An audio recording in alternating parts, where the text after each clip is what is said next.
Muito bem, chegada a hora então de falarmos de porcentagem. Sem dúvida nenhuma, é o assunto mais cobrado pelas bancas em prova. Não importa a banca, porcentagem é vida. Tem que saber porcentagem, tem que saber tudo sobre esse assunto. E o que é o tudo sobre esse assunto, Dudan? É primeiramente entender que a porcentagem ela é uma fração especial. Uma porcentagem é algo sobre 100, porque o nome já diz porcento, porcentagem. E eu até brinco com os alunos de dizer que esse símbolo aqui da porcentagem ele vai se quebrar. A barrinha vira a barrinha aqui. Um círculo vira um zero, o outro círculo vira um outro zerinho aqui. Tudo bem? Então a porcentagem ela é na verdade uma fração com roupa de festa. Sim. E da mesma forma que x% é x sobre 100, a recíproca é verdadeira.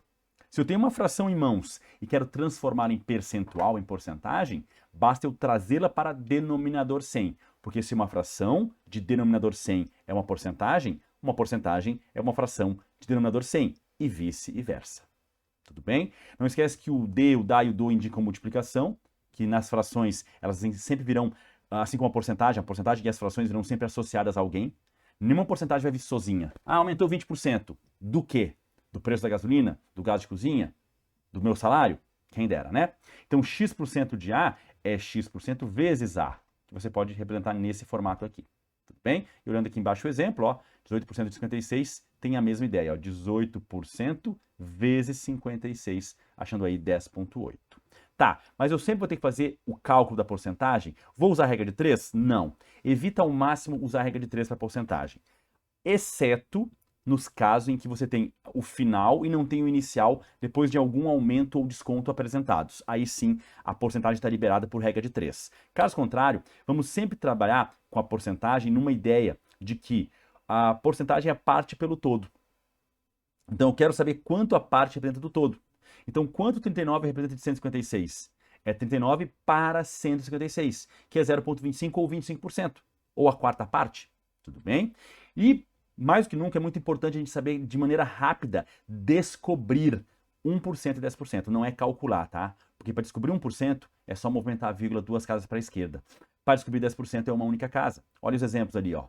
Quanto que é 1% de 170? Eu localizo a vírgula de 170, que está aqui, à direita, porque ele é um número inteiro. Ele vai pular duas casas para a esquerda, onde ele vai parar entre o 1 e o 7. Então 1% de 170 é 1,7. O mesmo ocorre com 354. E o mesmo ocorre com 456,7. Para achar 1%, acha a vírgula e movimenta ela duas casas para a esquerda. Para achar 10% é uma única casa. Aí eu pego as vírgulas do mesmo jeito e movimento elas uma única casinha para a esquerda. E para que servem esses dois patamares básicos? Porque se eu tenho 10%, para achar 20 eu dobro. Para achar 30, eu triplico. Para achar 40, eu quadruplico. Se eu tenho 1%, para achar 2, 3, 4, eu também faço isso. Agora, se eu quiser 5%, eu posso pegar 10% e dividir por 2, não posso? Então, para achar 5% de 170, eu pego 10% de 170, que é 17, e divido por 2. E acho ali 8,5. Para achar 5% de 354, eu acho 10%, que é 35,4, divido pela metade e acho 17,7. E para achar 10% de 456,7 aproximadamente, eu faço o mesmo.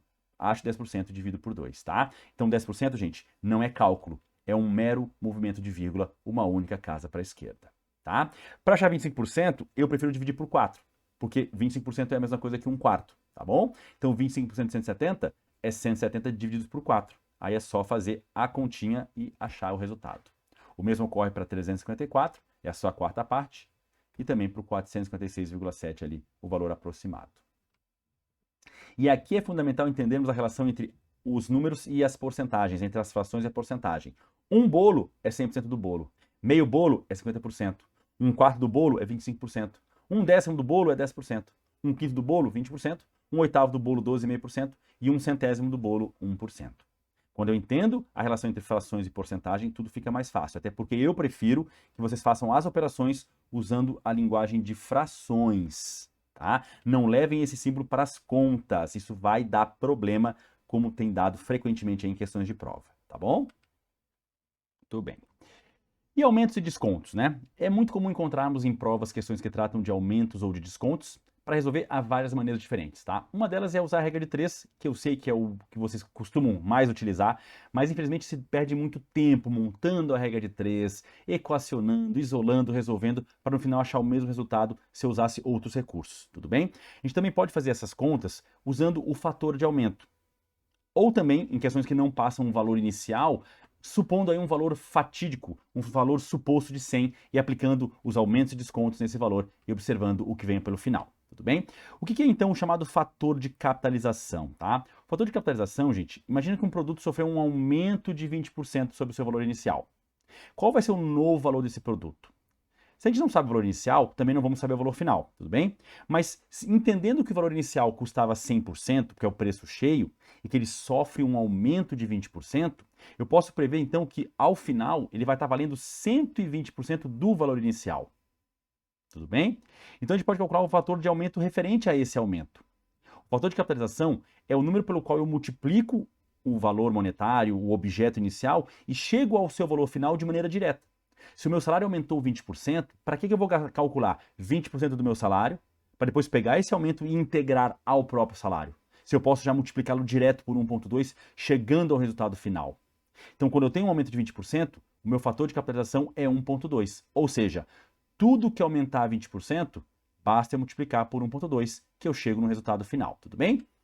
Calculando o fator de capitalização, como é que a gente faz para calcular esse fator então? A gente vai somar 1 à taxa unitária referente ao aumento percentual. Então, 1 é o nosso 100%. Então, por exemplo, um acréscimo de 45% é ter 100%, somar 45%, chegando a 145%, que dá origem ao fator 1,45. Já o acréscimo de 20%, fator 1,2 pelo mesmo motivo. Tá? E como é que eu entendo o resultado? Para aumentar o meu preço em 20%, eu multiplico ele direto por 1,2. Exemplo, um produto que custa R$ 1.500. Se eu fizer o aumento de 20%, vai dar um aumento de R$ 300. Somando os 300 ao 1.500, dá o total de 1.800. Perfeito.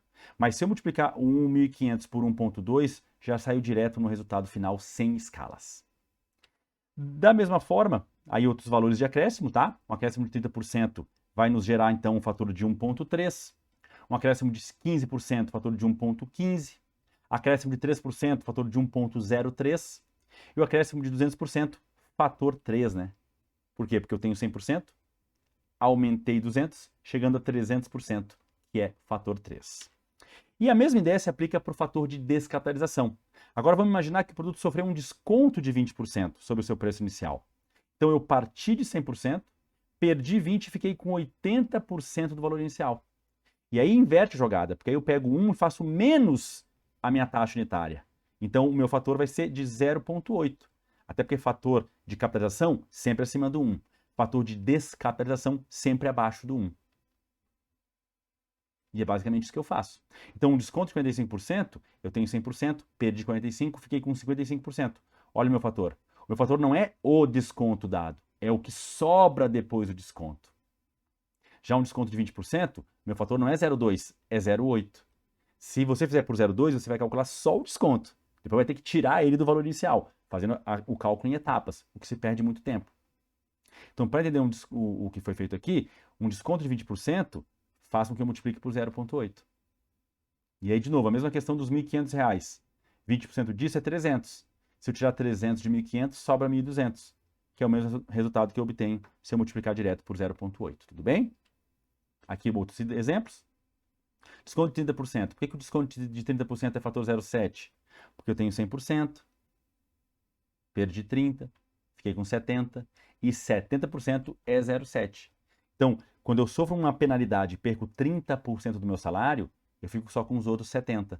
Aí eu pego o salário original e multiplico por 0,7. Já chego ao resíduo, ao que sobra. E se é um desconto de 15%? Fator 0,85. Pelo mesmo motivo. Parti de 100%, perdi 15%, ficando com 85%. Se tiver um desconto de 3%, fator 0,97. E aí, se coincidentemente eu tiver um desconto de 50%, o fator também vai ser 0,5, tá? É o único caso em que o fator é igual ao desconto, porque eu fiquei com meio e, aliás, eu perdi meio e fiquei com outra metade. Mas observa que em todos os outros casos, o fator não é igual ao desconto. É 1 menos a taxa unitária do desconto aplicada. Tudo bem? E, para fechar, há casos em questões de prova de aumentos e descontos sucessivos, tudo bem? Tem que fazer isso em cascata. E aí não importa, gente, se tem 3 ou 4 aumentos, 4 ou 5 descontos, se é alternado, se é só aumento, se é só desconto. O uso do fator para vários aumentos sucessivos de taxas diferentes é muito importante, tudo bem? Exemplo aqui, ó. O valor pago para hospedar o site do Matemática Sem Trauma sofreu um aumento de 30% e depois um de 20%. Qual o valor total dos dois aumentos? Não é 50%. Não é só somar. Se fosse, eu estava desempregado. É eu pensar, por exemplo, que o valor custava R$100. Aí ele aumenta 30%. Quanto que é 30% de 100? É 30. Passa a custar 130. E agora esse 130 é que aumenta 20%. Esse aumento é nesse valor aqui, não é no valor original. Por isso não dá para somar 30% a 20%, totalizando 50%. Não dá. Aí, eu faço no cantinho. Quanto que é 10% de 130? Lembra como é que a gente faz isso aqui? Movimenta a vírgula uma casa para a esquerda é 13. Consequentemente, 20% dos mesmos 130 vai ser o dobro de 13, que é 26. Aumentou 26, foi para 156. E aí, quando eu comparar o 100 com o 156, eu percebo que o meu aumento real, total, final, foi de R$56. E quando eu comparar o que aumentou com o original, que eu supus 100 de propósito, eu tenho então um aumento de 56%. Olha aqui outra maneira de fazer, que não fosse a maneira braçal, pelos fatores de aumento. Um aumento de 30%, fator 1,3. O outro aumento sequente de 20%, fator 1,2. Quando eu multiplicar os dois fatores, eu vou ter 1,56. E o que é 1,56, gente? É 156%. Ou seja, é os 100% originais e os 56% que eu ganhei. O uso do fator é muito, muito bom em questões de aumentos e descontos sucessivos. E aí, cuidado, né? 2 aumentos de 20 não implicam um aumento de 40. Pelo mesmo motivo que na questão anterior, um aumento de 30 e um de 20 não implicará num aumento de 50. Muito bem, vamos então ver como é que a banca Sesgran-Hill trata a porcentagem? Momento como a banca Sesgran-Hill já cobrou isso. Questão 2022, para a prova da Eletrobras Eletronuclear, falava o seguinte, olha lá. Uma sala é usada no dia a dia para mostrar aos visitantes o funcionamento da empresa. Nessas visitas, por segurança, apenas 28 pessoas podem ingressar na sala, o que representa 80% da sua capacidade. Ou seja, essas 28 pessoas correspondem a 80% da capacidade. Na festa de fim de ano, a mesma sala será usada para uma confra, mas sem restrição. Ou seja, com a capacidade total. Então, quantas pessoas vão caber na sala? Gente, para começar, mais de 28. Né? Então, letra A está totalmente descartada, pelo amor de Deus. Que é mais de 28 pessoas, com certeza. E aí, o que eu posso fazer aqui? Eu posso fazer aqui uma questão de porcentagem com regra de 3. Posso por quê? Porque eu quero achar o 100%.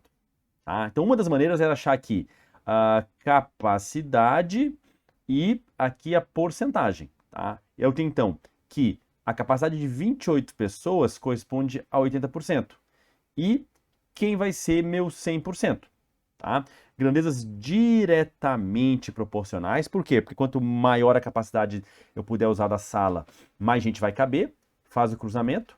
Vamos achar, então, 80x igual a 28 vezes 100. Traz o 80 dividindo e tira ele daqui tranquilamente. Corta 0 com 0.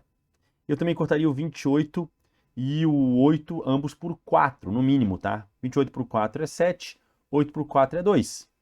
E aí vai dar 7 vezes 10, 70, ainda sobre 2, ou 35 pessoas, que é o gabarito ali na alternativa D. Tudo bem? Essa era uma das maneiras de fazer. Outra maneira de fazer é eu perceber que realmente 28 pessoas correspondem a 80%. Se eu dividir por 4, ambos, eu vou achar que 7 pessoas corresponderiam a 20%, porque a porcentagem ela também é proporcional. Né? Então, que a metade divide por 2, né? Que seria 50%. Então, quando eu somar 20% com 80%, eu tenho 100%. Que aí é 28 mais 7, 35 pessoas do mesmo jeito. Tudo bem? Então, eu aproveitaria o fato desses dois valores aqui serem fáceis de serem manipulados. Entenderia que para chegar a 100%, faltava ganhar mais 20, né? E aí eu faria esse cálculo, tá? Mas agora, de novo, não adianta crescer 20. porque 80%, quando cresce 20%, é 20% de 80%, não vai dar 20% bruto. Tem aquela falhazinha que a gente sabe que não pode cair. Então não adianta pegar o valor de 80% e crescer com ele 20%. Não, não vale. O que vale é eu calcular 20% e somar, agregar. Entendendo que eu tenho ali um grupo de 80% e um grupo de 20%, somados vão dar um grupo de 100. 28 mais 7, 35 pessoas. Prova da AGRIL 2023 dizia o seguinte: na eleição de um grêmio estudantil, os votos foram divididos em apenas 3 categorias: votos válidos, nulos e brancos. O candidato eleito recebeu 64% dos votos válidos. Olha a referência, tá? Não é do total de votos, é dos votos válidos. E aí, do total de votos, 8,3 foram nulos, 6,7 foram em branco. Qual foi o percentual, então, do total de votos que o candidato eleito recebeu? Então, duas maneiras de fazer, tá? Maneira mais dinâmica, mais didática. Vamos começar pela didática, tá? Supor 100 votos. Por que supor 100 votos? Porque não dá nenhum valor real de votos, só fala em valores percentuais. Então, supondo 100 votos, o que nós vamos ter? 8,3 nulos, 6,7 em branco, e a diferença, né, se a gente somar 8,3 com 6,7, dá 15,0. Então isso aqui já somaria um 15%. Os outros 85 votos seriam votos válidos. Certo? Desculpem a rinite aí. Tudo bem? E aí o candidato eleito recebeu 64% desses votos válidos. Então os votos do eleito é igual a 64% de 85 votos válidos. Tudo bem? Eu multiplicaria 64 por 85 e dividiria por 100. Tá? Quando a gente multiplicar 64 por 85, vai dar 5.440, que sobre 100 corta um zero com zero. E quando eu divido por 10, a vírgula que está teoricamente aqui pula uma casa para a esquerda, que vai dar 54,4. Tá? Então, de 100 votos, no final das contas, ele teve 64% dos 85 votos válidos, que fazendo a conta aqui, eu acho 54,4. Como é em referência a 100, como é em relação aos 100 votos que eu supus, e é de propósito que eu suponho 100, isso vai dar 54,4%. Porque é 54,4 de 100. Tudo bem? Agora, de maneira mais dinâmica, era só eu entender que os votos do eleito vão ser 64% dos 85% dos votos totais. Tá? Por quê? Porque somando de novo 8,3 com 6,7, essa soma aqui vai dar 15%. Então os votos válidos, eles correspondem a 85% do total de votos. Bem? Tá aqui, ó. Os votos válidos. Então ele vai ter 64% dos votos válidos. E esses votos válidos, por sua vez, são 85% do total. Aí você multiplica 64 por 85 novamente, vai dar 5.440 sobre 100 vezes 100. Como minha resposta é percentual, eu vou blindar um desses 100, e eu explico isso nas minhas aulas para quem é meu aluno. Se eu quero chegar numa porcentagem, eu tenho que entender que eu quero chegar numa fração cujo denominador seja 100. Então, um dos 100 eu vou deixar ali blindado, ninguém mexe com ele. Aqui eu corto um zero com zero. Esse 10 eu faço minha vírgula pular uma casa para a esquerda. Fica então 54,4 sobre 100, que dá origem à porcentagem de 54,4. Afinal de contas, uma porcentagem é uma fração sobre 100 e vice-versa. Tá aí, mesmo gabarito, mas de forma um pouco mais dinâmica, tá? E aqui eu precisava entender só que eu tinha uma porcentagem sobre outra porcentagem. 64% dos votos válidos, e esses votos válidos, por sua vez, correspondem a 85% do total, porque os outros 15% são brancos ou nulos. 2022, prova da Eletrobras Eletronuclear cobrou o seguinte: em uma gincana escolar, uma turma foi pesquisada por 2 grupos concorrentes sobre as idades de seus estudantes. Um dos grupos constatou que 78% dos estudantes tinham pelo menos 15 anos, pelo menos é no mínimo 15 para mais. Bem? Outro grupo concluiu que nessa mesma turma, 34% tem no máximo 15 anos. Com isso ele quer saber qual o percentual de alunos que tenham exatamente 15 anos. Como é que é a lógica dessa questão? A lógica é a seguinte, ó. Alunos com pelo menos 15 anos, com idade maior ou igual a 15 anos, seriam 78%. Alunos com no máximo 15 anos, no máximo é até 15, é menor ou igual a 15, seriam 34%. Quando eu somar essas duas porcentagens, 4 mais 8 dá 12, fica 2 vai 1, 7 mais 1 dá 8, mais 3 dá 11, daria 112%. E aí o que eu tenho que me dar conta? Isso aqui superou o 100% dos alunos. Quanto? Em 12%. Que é quem? Que é quem está nos dois grupos. E quem é que está nos dois grupos? Quem tem exatamente 15 anos. Porque aqui é quem tem 15, 16, 17, 18. Aqui é quem tem 1, 2, 3, 4, 5, até 15. Então, o pessoal que tem 15 está nos dois grupos. Por isso que quando eu somo, dá mais do que 100%, ou mais do que eu esperava. E esse a mais, que são esses 12%, é culpa do pessoal que tem exatamente 15 anos. Porque quem tem exatamente 15 anos tem pelo menos 15? Tem. No mínimo 15? Tem. Quem tem 15 tem pelo menos 15. E tem no máximo 15? Também tem. Então seriam eles a intersecção entre esses dois conjuntos, de quem tem pelo menos 15 e quem tem no máximo 15. Aí outra questão 2022, banca Sesgran Rio, prova da Eletrobras Eletronuclear, dizia o seguinte: o funcionário de uma loja cometeu um erro ao reajustar o preço de um produto. Ele aumentou o preço em 80%, quando o percentual correto de aumento era de 40%. Após o aumento de 80%, o produto passou a custar R$ 450. Se o funcionário tivesse dado o aumento correto, de 40%, qual teria sido o preço do produto, né? Então aqui é uma situação clássica em que eu tenho o final e quero o inicial. Então eu posso aqui fazer uso da regra de 3 simples. Posso, tá? Envolvendo aqui reais e porcentagem, tá? O que eu sei? Eu sei que eu tinha um valor de 100%, que é o preço inicial, que aumentou erroneamente 80%, e aí passou a valer R$ 450, que é o meu 180%. Por quê? Porque algo que aumenta de preço 80%, ele passa a valer 180%. Então, minha regra de 3 vai ser montada com essa ideia. Eu quero o 100%, sendo que eu já tenho o 180%, que é o valor pós-aumento, tá? Então, R$ 450 é o meu 180%, quem vai ser meu 100%? Faz o cruzamento, bonitinho, vai achar 180x igual a 450 vezes 100, passa o 180 para cá dividindo, corta 0 com 0, dá para dividir o 450 e o 180 ambos por 9 aqui dá 50, por 9 aqui vai dar 2, e aí o x vai ser 50 vezes 10, que é 500, sobre 2, o x vai ser 250, tudo bem?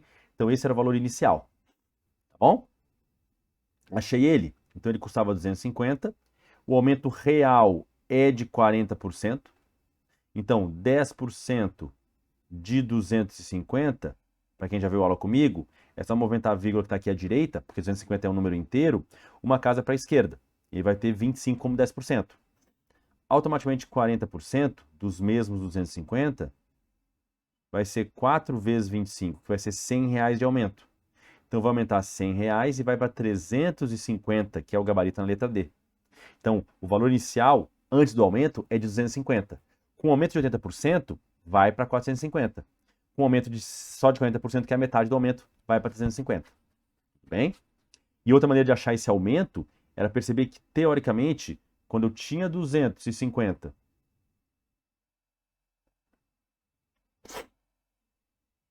e aumentei de forma equivocada 80%, eu fui para 450. Ou seja, o meu aumento de 80%, ele equivale a R$ 200 de aumento. Tá? Então, se eu quiser um aumento de metade, que é 40%, vai ser metade de 200. Com a metade de 200, é 100 de aumento. Aí você pega 250, aumenta 100 e chega aos mesmos 350 por um outro caminho. Questãozinha muito, muito boa. E essa é aquela que pode fazer por regra de 3 simples, já que ele me deu o final, pós o aumento, errado, e queremos o inicial, que seria o valor ali de 250. Mais uma questão 2023, agora a prova da AGRIL. Uma reportagem sobre inflação no Brasil mostrou que o aumento do preço médio de um produto nos meses de março, abril e maio foi de 5%, 10% e 20%, respectivamente. Cada um dos 3 percentuais indicados foi calculado ao final de cada respectivo mês. Refere-se a um aumento relativo ao preço médio do produto no primeiro dia do mês considerado. O aumento percentual acumulado nesses meses de março, abril e maio, relativamente ao preço médio do produto em 1º de março de 2022, foi de... Muito bem. Podemos, de maneira didática, criar ali um valor no início de março. Tá? Então, 1º de março, o produto custava R$100. Aí ele aumenta, inicialmente, 5%. Quanto que é 5% de 100? O nome já diz, é 5%, 5 de cada 100. Vai aumentar R$5. Vai para 105, dia 1º de abril. Ali ele sofre, na sequência, um aumento de 10%. Quanto que é 10% de 105? É só movimentar a vírgula uma casa para a esquerda, é 10,5. E aí o valor vai, 105 mais 10,5, 115,5. E agora ele sofre um aumento de 20%. Aí como é que eu faço? Eu faria manualmente aqui 10% de 115,5.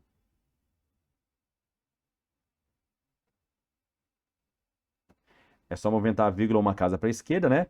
Quem é meu aluno sabe disso.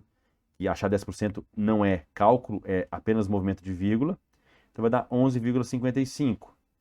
Logo, 20% dos mesmos 115,5 vai dar o dobro disso aqui, que vai dar 23,1. Então vai aumentar aqui 23,1.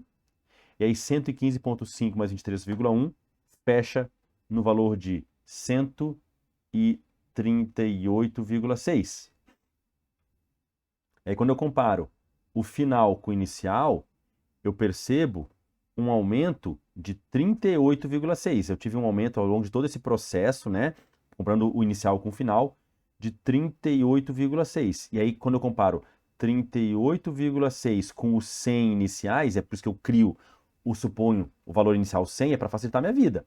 Eu vou ter, então, que 38,6 por 100 é 38,6% na letra E, né? Porque uma fração sobre 100 é uma porcentagem. Então, 38,6 sobre 100 é 38,6%, que é o gabarito. Eu vou sair da telinha aqui para vocês poderem ver o finalzinho da questão.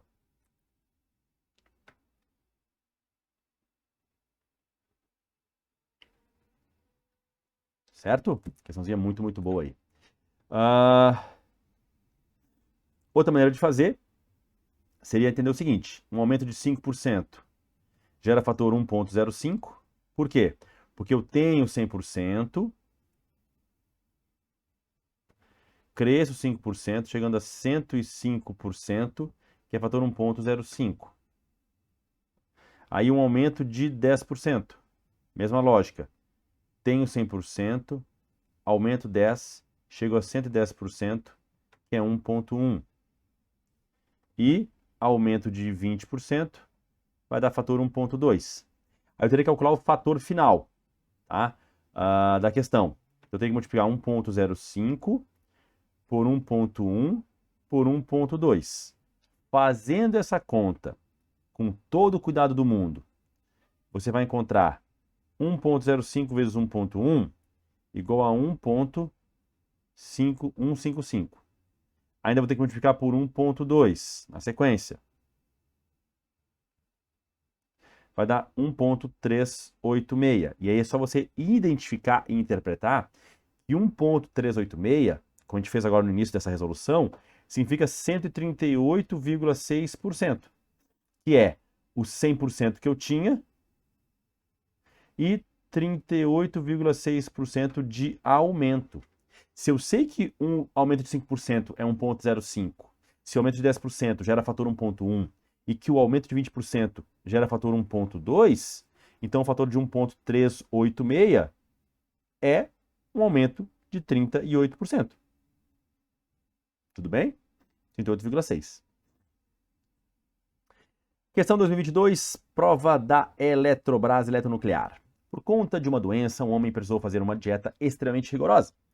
Nas 2 primeiras semanas, perdeu 12,5% de massa. Na semana seguinte, perdeu mais 5 quilos, ficando com 81,25% da massa que tinha logo antes do início da dieta. Qual era a massa corpórea do homem em quilogramas 2 semanas depois do início da dieta? Atenção à interpretação, tá? Nós temos aqui o peso inicial, passam 2 semanas, ele vai para o peso 2, passa mais uma semana, ele perde aqui 5 quilos e fica com 81,25% de massa corporal. E o que ele quer é a massa corporal do homem 2 semanas depois do início da dieta. Ele quer esse cara aqui, ó. Não é o inicial. Porque muita gente se confundiu achando que era uma perda numa primeira semana e uma perda na segunda. Então queriam saber o peso dele no final da brincadeira toda. Não, não é isso que ele quer. Tá? Então o que a gente tem que entender aqui? A lógica dessa questão. Tá? Então, ele tem aqui uma perda de 12,5%. Se a gente botar no papel, bonitinho, vou até usar a caneta melhor aqui, tá? Peso 1 sofre uma perda da massa corporal de 12,5%. Então, se eu tinha 100%, eu vou ficar com 12,5% a menos, vou ficar com 87,5%, que é o peso no segundo momento. Aqui passam 2 semanas. Aí, depois disso aqui, ele perde 5 quilos. E fica com 81,25% de peso. Então, daqui para cá, a gente tem uma redução de 6,25%. Redução de 6,25%. Que é uma redução real de 5 quilos. Que é o que ele falou. Perde 5 quilos e chega nessa porcentagem. Então, observa que eu tinha ali, nesse momento, 87,5% da minha massa corpórea, porque eu já tinha perdido 12,5%. Aí eu perco 6,25%, fico com 81,25%, conforme o próprio enunciado. E isso representa uma perda de 5 quilos. Ou seja, aquela redução de 6,25%, ela equivale a 5 quilos perdidos. Tudo bem? E o que eu quero é justamente o P2. P2 é o meu objetivo. A massa corpórea dele após 2 semanas do início da dieta. Então eu faria aqui uma regra de 3. Tá? Como é que eu usaria minha regra de 3 aqui? Só para montar. Eu usaria a massa corpórea, no caso massa corpórea, e porcentagem. Eu entenderia que aqueles 6,25 que eu perdi eram 5 quilos. E calcularia quem é o 87,5, porque eu já calculo direto quem é o P2 e já mata a charada. Ah, eu poderia achar o 100%? Poderia, mas vai gastar mais tempo. E vai ter que reduzir. Então, como ele quer o peso, a massa corpórea, depois das 2 primeiras semanas de início da dieta, que é quando ele faz tem a primeira perda, eu quero dieta esse cara aqui. Então, eu faria essa relação, massa corpórea e porcentagem. Os 5 quilos que ele perdeu de massa corpórea, ele sai de 87,5 para 81,25. Representa uma perda de 6,25%. Então, 6,25. Logo, qual vai ser a massa corpórea de 87,5, tá? Apagar aqui embaixo para a gente poder ter mais espaço. Regra de 3 simples e direta. Quanto maior a porcentagem de massa corpórea que eu ganhar ou perder, maior é a massa que eu vou ganhar ou perder. Então, vai fazer aqui o cruzamento. Essa rinite está me pegando. Então, vai ficar 6,25x é 5 vezes 87,5. Eu transformaria para a fração, sem medo de ser feliz. Tá? O que é 6,25? É 625 sobre 100. O que é 87,5?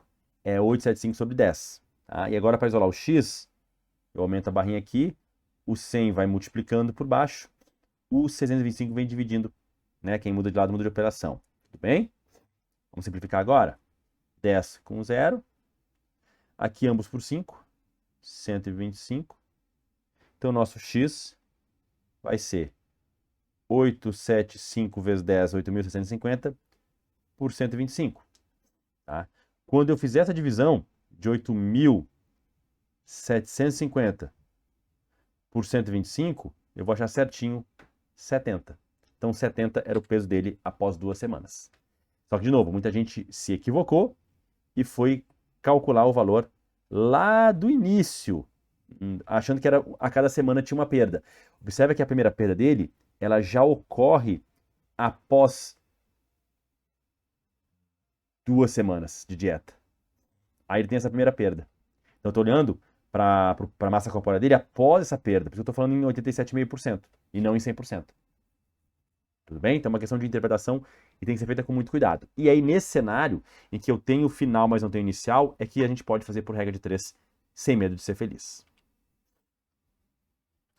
Mais uma questão da banca Sesgran-Hill, prova da Eletrobras Eletronuclear. Na tentativa de atrair clientela, um homem passou a cobrar por 4 diárias o mesmo valor de 3, o que implica num desconto no preço da diária D. Eu acho que não tem melhor maneira de fazer essa questão do que criar uma situação aqui, ó. Diária, valor inicial, R$100, tá?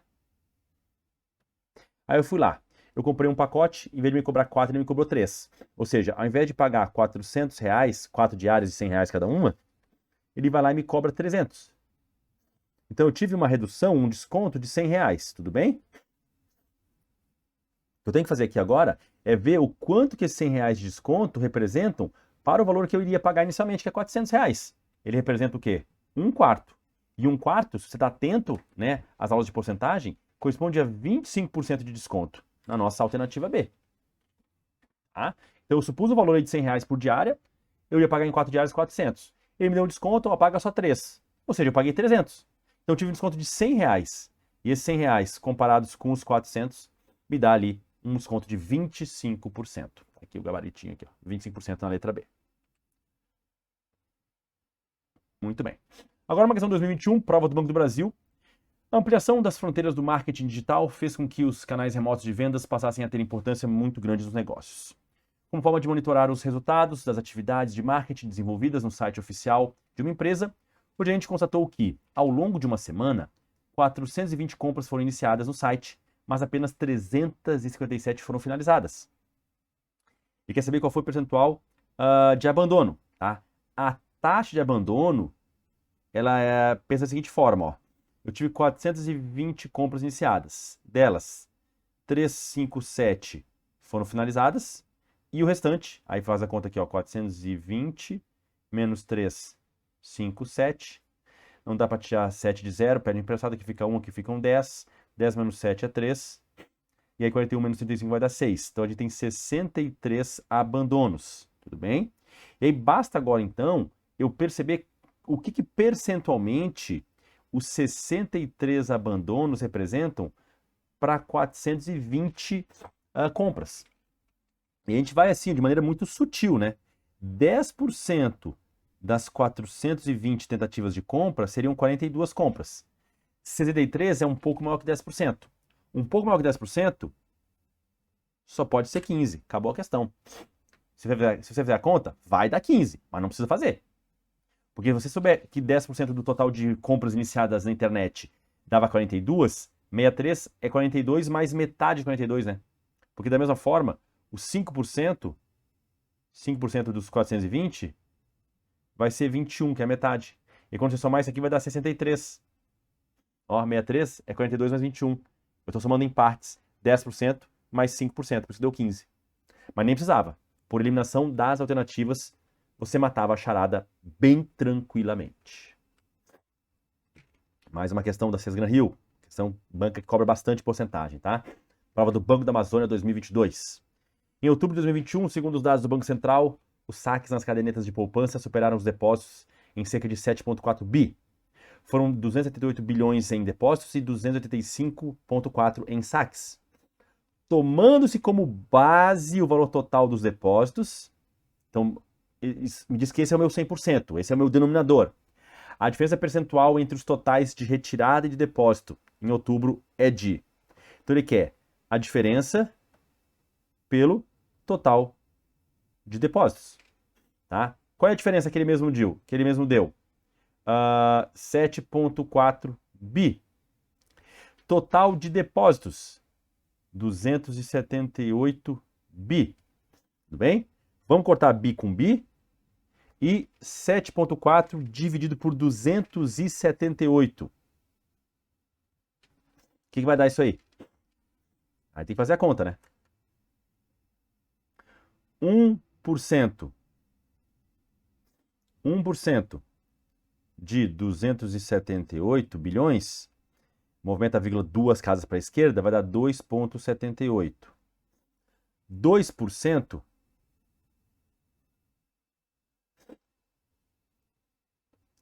Então, vamos lá. Eu vou fazer, então, a diferença pelo total de depósitos. Tá? A diferença, então, é de 7,4 bi sobre 278 bi. Então, vai dar 7,4 sobre 278. Até aqui tá lindo, tá? Aí a gente faz aqui de novo. 1% de 278, que é o meu todo, é 2,78. 2% de 278 é o dobro. 2 vezes 2,78 é... Quanto que dá? 5,56. Estamos chegando perto. E 3% dos mesmos 278 é o triplo de 2,78. E aí quanto que é o triplo de 2,78? 8,34. Então observa que a diferença está entre esses dois patamares. Não é nem pequena como 5,56 bilhões, que seria 2% exatamente, e nem grande como 8,34. Então ele está em 2 alguma coisa por cento. Se a gente fizer a conta no papel, 7,4 dividido por 278, vai dar 2,6%. Tudo bem? Mas eu não precisaria fazer a conta. Porque eu sei calcular, que nem cálculo é, eu sei achar os patamares básicos de 1% e seus múltiplos. Então, acho 1%, acho 2, acho 3, percebo que a diferença, que é de 7,4, está entre 2 e 3%. Então, ficou entre 2 e 8% na letra B. Era só isso, tá? Não precisa fazer a conta, deixa o seu concorrente fazer essa conta, por favor. Aqui, 2021, prova do Banco do Brasil, o que essa questãozinha dizia? Uma empresa paga um salário bruto mensal de R$1.000 a um de seus funcionários. Além dos honorários, a empresa deve recolher o FGTS desse empregado. Sabendo que o valor pago corresponde a aproximadamente 8,33% do salário bruto, qual o valor pago a título de FGTS? Cara, uma questão muito dinâmica e que muita gente errou, né? Era só calcular 8,33% do salário bruto, que é de R$1.000. Corta aqui 2 zeros com 2 zeros, vai dar 8,33 vezes 10, que movimenta a vírgula uma casa para a direita, dando R$83,03 na letra C. E era só isso, né? Era só fazer o cálculo aí, depende até de 10% de 1.000, seriam R$100, é menos de 100. Menos de 100 era um desses dois. E, obviamente, próximo de 100, um pouquinho por baixo, era a letra C, sem nem fazer a conta. Se eu só entendo que 10% do valor do salário bruto era R$100 e que ele recolheu um pouco menos do que isso, um pouco menos do que R$100 é a letra C, sem dúvida nenhuma. Tudo bem? Beleza? E assim fechamos então, gente, questõezinhas atuais da Banca Cesgra Rio, quando o assunto é porcentagem. Olha aí todos os detalhes que a banca gosta de cobrar.